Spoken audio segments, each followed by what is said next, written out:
This video discusses how to evaluate the infinite limits. Please do not be confused with the limits at infinity. In this section, you're going to see the cases where the answer is going to be either positive infinity or negative infinity essentially. Under limits at infinity, we discussed the cases where as x approaches to infinity, what will happen to the function? The value of the function in such cases could be finite or could be infinity. But here, we essentially look at the other way around, which means our x will always approach a finite value. Value of the function, on the other hand, will approach positive infinity or negative infinity. To answer the questions of this section, you need to remember two results. Here is the first result. Limit as x approaches to 0 from the right hand side 1 over x. This is equal to positive infinity. The second result is limit as x approaches to 0 from the left hand side 1 over x. This is equal to negative infinity. Why do these two results hold true?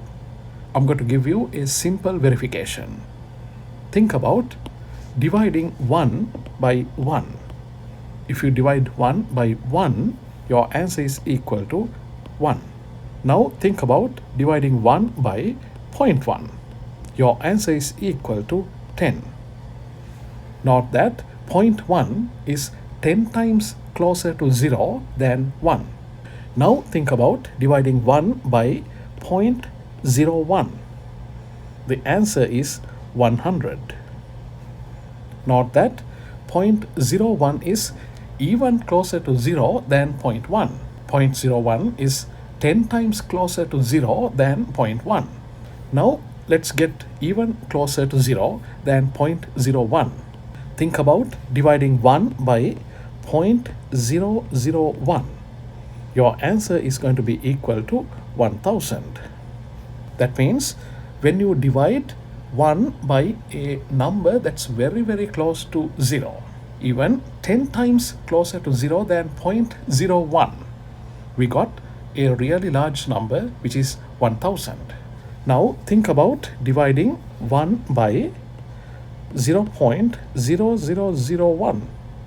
What should be the answer? Your answer should be 10,000. Likewise, think about dividing 1 by something very, very, very close to 0, such as 0.0000, maybe 1000 zeros and 1. In that case, what would be your answer? Your answer will be a massive answer. Therefore, it makes sense to agree with the result that limit as x approaches to 0 from the right hand side 1 over x should be equal to positive infinity. Also, we can look at the same result with negative denominators. 1 divided by negative 1, your answer is negative 1. 1 divided by negative 0.1, your answer is negative 10. 1 divided by negative 0.01, your answer is negative 100. And that holds true with all of the other things as well. Therefore, when you divide 1 by a value which is very, very, very close to 0 from the left hand side, or in other words, from the negative side, your answer should be a massive negative answer.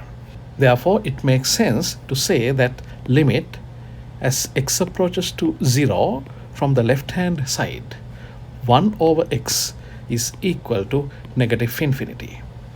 Please try to remember these two results with the logical reasonings behind. That way you will never forget these answers. For some people, it's a little bit difficult to remember these two results in this form. For them, there's a shortcut as well. The shortcut for the first result, limit x approaches to 0 from the right hand side 1 over x equals infinity, is writing it this way: 1 over 0 plus being equal to positive infinity. Similarly, we can write down the second result. The second result can be written as 1 over 0 from the left hand side. This is equal to negative infinity. Let's look at a couple of examples. Here is your first example. Evaluate the limit as x approaches to 1 from the right hand side, 2x plus 1 divided by x minus 1. As always with any other limit problem, we begin these problems also by direct substitution.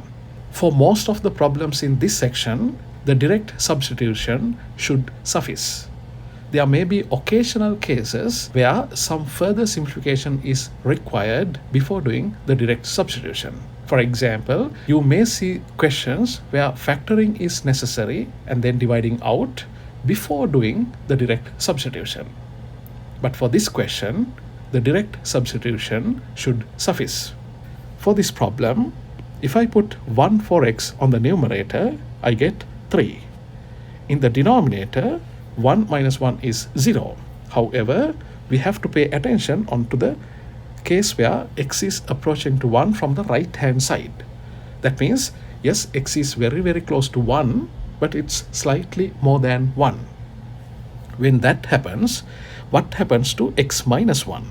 X minus 1 should be very close to 0, but it should be slightly more than 0. Therefore, we write it as 3 over 0 plus. That means we have to divide 3 by a value that approaches 0 from the right hand side. The answer for this problem should be therefore equal to positive infinity. Let's go on to another example. Here is your example number 2. Evaluate the limit as x approaches to 3 from the left hand side, 5x squared minus 1 divided by x minus 3. Let's do the direct substitution. On the numerator, I will have x squared is equal to 9 times 5 is 45 minus 1 is 44. In the denominator, when x is equal to 3, 3 minus 3 is equal to 0. However, our x is not exactly equal to 3. It's very close to 3, but from the left hand side. That means it's slightly less than 3. That means if I directly substitute, this denominator should be something slightly less than 3 minus 3, which means we will have almost 0, but it's going to be negative. That means we will have a numerical value that approaches 0 from the left hand side. Now I have to divide 44 from 0 from the left hand side. This answer is equal to negative infinity. Do not forget that our result 1 over 0 plus was equal to positive infinity and 1 over 0 minus was equal to negative infinity. To answer this problem, I have used this second result. Here is your example number 3. Evaluate the limit as x approaches to negative 5 from the right hand side. We have a rational function. The numerator is x squared plus 11x plus 30, and the denominator is x squared plus 10x plus 25. We can try the direct substitution. If you try the direct substitution correctly, you will see that the numerator is equal to 0, the denominator is also equal to 0.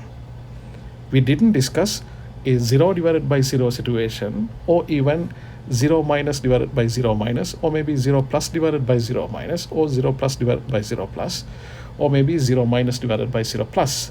We didn't discuss such cases. Our result will only indicate the cases for 1 over 0 plus being positive infinity and 1 over 0 minus being negative infinity.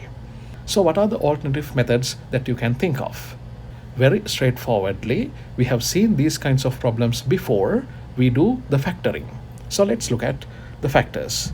We have limit as x approaches to negative 5 from the right hand side. On the numerator, the factors are x plus 5 times x plus 6. On the denominator, the factors are x plus 5 everything squared. Now we can do some simplifications. we can cancel off the x plus 5 factor from the numerator and 1 x plus 5 factor from the denominator. We can do that operation because x is not equal to negative 5. Because x is only approaching negative 5. In fact, x is approaching negative 5 from the right hand side. Now we can go ahead and do the direct substitution. If I do the direct substitution of x equals negative 5 for the numerator, I have negative 5 plus 6, which is equal to 1. In the denominator, I have a first order x plus 5 term. Putting negative 5 for x will give us 0. Therefore, I need to pay attention on whether x approaches to negative 5 from the left hand side or from the right hand side. For this example, x approaches to negative 5 from the right hand side. That means our x is slightly more than negative 5. Therefore, x plus 5 should be slightly more than 0. Therefore, we have a denominator which is 0 plus. We know that the answer for this problem should be equal to positive infinity. Here is your example number 4. Evaluate the limit as x approaches to pi from the left hand side, x plus 1 divided by sine x. Once again, we can do the direct substitution. If we go for the direct substitution, the numerator is pi plus 1. How about the denominator? We know that sine pi is equal to 0. Therefore, I need to pay attention on whether x is approaching to pi from the left hand side or from the right hand side. Of course, x is approaching to pi from the left hand side. In that case, is this denominator 0 plus or 0 minus? To answer that question, we can look at the sin x curve. Let me go ahead and draw the sin x function real quick. We know that the sine curve exists between negative 1 and positive 1. Let's say this is our upper limit and this is our lower limit. 0 will be somewhere here. Upper limit is 1. The lower limit is negative 1. Sin x curve has these important points: pi over 2, pi, 3 pi over 2, and 2 pi. If you draw the sin x curve, our point of interest is right here, as x is equal to pi. When you look at the limit, this limit says that x is approaching to pi from the left hand side. When you look at this part right here, when x is slightly less than pi, you can see that the green curve is above the x-axis. That means the sin x value, even though it's very, very close to 0, it should be positive. Therefore, I can write down the denominator as 0 plus. Therefore, I'm dividing a positive number by 0 plus. Or in other words, a positive number is divided by a number that's very, very, very close to 0 but positive. Therefore, the answer should be something extremely large. Therefore, the answer is positive infinity. Here is your example number 5. Evaluate the limit as x approaches to pi over 4 from the right hand side. On the numerator, I have 8x minus pi. On the denominator, I have 3 times cosine 2x. Once again, we will try the direct substitution. This is equal to, if I put x equals pi over 4 for the numerator, 8 times pi over 4 is 2 pi. That minus pi is equal to pi. In the denominator, the first term right here is a 3. So let me write down that 3 times I have cosine 2x. Since x approaches to pi over 4, 2x should approach to 2 times pi over 4, which is pi over 2. Since x approaches to pi over 4 from the right hand side, we know that 2x should approach pi over 2 from the right hand side. We know that cosine pi over 2 is equal to 0. Therefore, we pay attention on this right hand side information. So, what should be the cosine value when the angle is slightly more than pi over 2? To answer that problem, we may use the basic y equals cosine x graph and look at the behavior around pi over 2.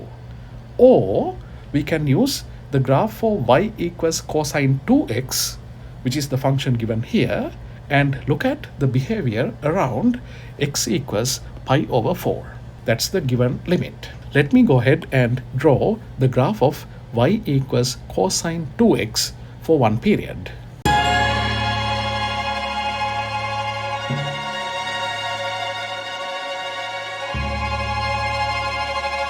That's your cosine curve for one period. We need to see the behavior of cosine 2x function as x approaches to pi over 4 from the right hand side. Pi over 4 is right here. As x approaches to pi over 4 from the right hand side, which means when x is slightly more than pi over 4, you can see that the green line, the graph of cosine 2x, is below the x-axis. That means those values are negative. Therefore, in this denominator of the given function, 3 should be multiplied by 0 minus, or in other words, by a number that approaches 0 from the left-hand side. Now you can see that pi over 3 part is a positive value, and that has to be divided by 0 minus. Therefore, the answer for this problem should be negative infinity. That's all I'm planning to discuss for this video. But if you have any questions, please feel free to let me know. Thank you so much.